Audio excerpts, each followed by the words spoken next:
लेकिन जो मैं अब कहना चाहता हूं आखिर में, मैं आज मेरे मकसद ये जो आपकी टॉक का वो ये है कि अब अगला फेज शुरू हो रहा है। फेज ये है कि इमरान खान के इर्द गिर्द लोगों को पकड़ो, पीटीआई के मेन लोगों को इस वक्त केसेस करो और उनको पकड़ो कि अगर इलेक्शन होना ही है तो इनकी पार्टी को बिल्कुल कमजोर कर दो, यानी ये केसेस में उलझाए रहे या जेलों में चले जाएं और उसके बाद इलेक्शन करवा दो। जिस तरह इन्होंने कराची के अंदर एक लोकल गवर्नमेंट का इलेक्शन करवाया था, लोगों को उठा लिया, केसेस कर दिए, धांधली की, लो टर्न आउट के ऊपर ये पीपल्स पार्टी जिसका वोट बैंक ही नहीं है कराची में, वो जीत जाती है। यही इनका प्लान बना हुआ है। अब तक अली मीन को, उसके बाद इन्होंने इफ्तिखार गुमन, वो मेरे सिक्योरिटी के चीफ थे, उसको उठा लिया। एक हमारे शाहिद हुसैन लंदन से आए हुए, वो अपना काम छोड़ के यहाँ आए कि हमारी ये सर्वेलेंस, ये जो इलेक्ट्रॉनिक है, हर जगह यहाँ चीज़ें रख देते हैं, कोई डिवाइस रख देते हैं कि जासूसी हो यहाँ, तो वो उन्होंने वो कर रहे थे, उसको उठा लिया। उसको 2-3 दिन दे के वापस आया। अजहर माशवानी को 8 दिन गायब कर दिया, अगवा कर लिया। उसके बाद उसको छोड़ा आके, और उसने फिर पूरा अपना अदालत के सामने बताया उससे क्या हुआ। कई और सोशल मीडिया के लड़कों को उठाया हुआ अभी तक, 1-2 को वापस किया, उनके ऊपर तशद्दुद किया इन्होंने। एक कोयटा से पकड़ा, उसको पर तशद्दुद किया, उसने कहा जी मैं तो किसी पार्टी का हिस्सा नहीं हूं, जब वो निकला बाहर। फिर इन्होंने मेरे वो जो बनी गाला में मेरा घर देखता है, रजा, उसको पकड़ लिया। अब उसको पता नहीं क्या किया इन्होंने, वो इतना डरा हुआ है, वो इतना खौफजदा है कि वो बता ही नहीं रहा कि क्या हुआ है। वो कहता है जी मुझे मार देंगे। हम उसे पूछते हैं बताओ हुआ क्या, वो उसको कई घंटे रखा, और वो उससे जो भी किया है वो बेचारा चुप करके बैठा होगा जी मैं बता ही नहीं सकता। अब मैं आपको बता दूं, जब मैं प्राइम मिनिस्टर था, मेरे घर में जो 2 मुलाजिम थे, हमने उनको पकड़ा। वो एक डिवाइस रखने वाले थे मेरे बेडरूम में, तो उनको जब पकड़ा तो आज से जब उनसे पूछा तो पता चला उनको तनख्वाह पे लगा हुआ था। मैं प्राइम मिनिस्टर था, एजेंसीज ने उनको तनख्वाह पे लगाया हुआ था। अब जो ये मेरे खंसामे को पकड़ा यहां, अब उससे जब उसने बताया कि जी पूछ रहे थे बॉम्ब प्रूफ है शीशे मेरे कमरे के या वो बुलेट प्रूफ है, कि कितनी देर लगती है किचन से वहां पहुंचते हुए बेडरूम तक, मुझे उसको निकालना पड़ा। क्यों निकालना पड़ा? कि हमें पता ही नहीं कि वो इनके पेरोल पे ना चला जाए। इसी तरह मुझे ये नहीं पता कि मैं उससे क्या करूं, क्योंकि वो बता ही नहीं रहा उसे क्या किया है। तो जिससे पकड़ते हैं उससे फिर ऑफर करते हैं, पैसे ऑफर करते हैं, हो सकता है उसको भी इन्होंने अपने साथ मिला लिया। तो मेरा सवाल ये है कि ये अगर समझ रहे हैं कि इसी तरह करके हम चुप करके बैठे रहेंगे। मैं आज जो सारी मेरी टॉक वो ये थी कि मैंने सारी अपनी कौम को आज भी, और मैं तैयार कर रहा हूँ, कॉल दे रहा हूँ अपनी पार्टी को, अपनी कौम को, कि हमने अब सब ने पुरअमन एहतजाज की तैयारी करनी है ईद के बाद। इन्होंने 27वीं के बाद प्लान किया हुआ और पकड़ धकड़ करना। ये इनकी कोशिश यह है कि ज़बान के पाक के ऊपर भी एक और वारदात हो, ये इनका प्लान बना हुआ है। और यही इनकी कोशिश है कि इतना खौफ, इतना डरा दें लोगों को कि हम चुप करके कबूल कर लें, या हम डर के पीछे हट जाएं, या हम चुप करके बैठ जाएं, ताकि अगर इन्होंने इलेक्शन करवाने भी पड़े तो इतना दबा के तहरीक इंसाफ को दबा दो कि वो इलेक्शन ही लड़ सके।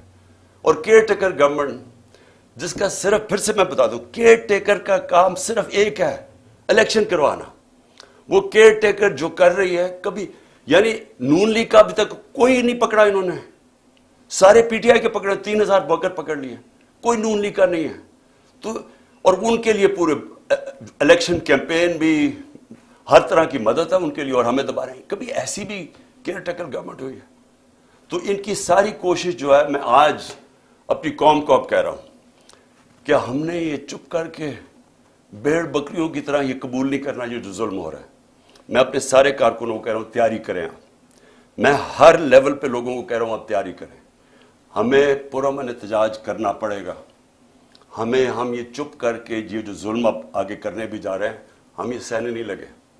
और अगर मैं इनको आखिर में एक पैगाम देना चाहता हूं कि अगर आपका ख्याल है कि इन हरबों से आप इन चोरों को हमें कबूल करवा देंगे, कि आप अगर ये समझते हैं कि हम इनको एक्सेप्ट कर लेंगे, ये जो एनआरओ के चोर बैठे हुए हैं ऊपर, आपको ना तारीख का पता है, ना आपको सियासत का पता है, ना आपको पता है कि पब्लिक जब एक तरफ खड़ी हो जाए तो ये हरबे कामयाब नहीं होते।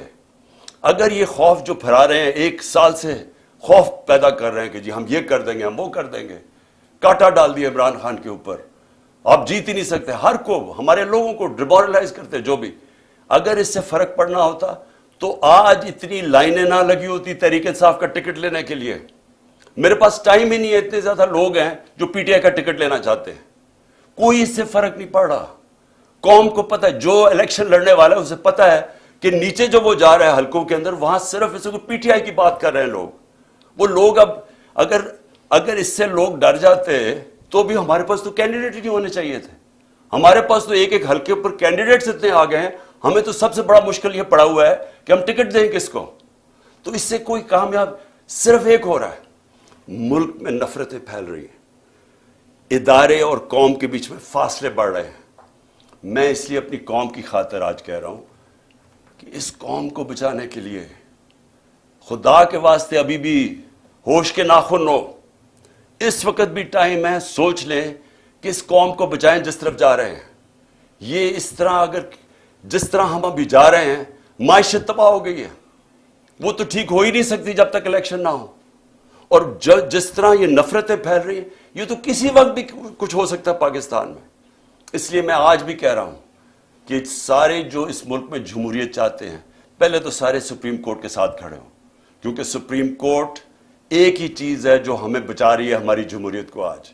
वो उसको अगर इन्होंने जो तकसीम करने की और जो भी कोशिश कर रहे हैं, खुदा ना खास्ता अगर सुप्रीम कोर्ट हमारी बैठ जाती है तो ये जमहूरियत खत्म हो जाती है, क्योंकि और कोई इदारा नहीं है जो इस वक्त इस मुल्क की जमहूरियत को बचा सके। इसलिए सारी कौम को एक तो कहता हूं कि अपनी आइन के साथ और सुप्रीम कोर्ट के साथ खड़े हो। और दूसरी मैं सारी कौम को कह रहा हूं कि अगर ये इसी तरह चलता रहा, हम सबको निकलना पड़ेगा और मैं इंशाल्लाह आपको लीड करूंगा। पाकिस्तान पाइंदाबाद। को एनआरओ दिलवाया उसने, और वो एनआरओ जब मिल गया तो इनका सबसे बड़ा खौफ अब ये था कि ये पहले पैसा चोरी करो, अब पैसा चोरी को बचाओ। और खतरा ये है कि किसी तरह इमरान खान अब वापस ना आ जाए, क्योंकि ये इतनी मुश्किलों से उन्होंने एनआरओ लिया, तो उनको खतरा था कि पैसा पकड़ा जाएगा। तो सारा मुल्क से जो हो रहा है वो ये याद रखें, मेरे पाकिस्तानी याद रखें कि सिर्फ और सिर्फ ये अपनी चोरी बचाने के लिए ये मुल्क का सारा निजाम तबाह कर रहे हैं।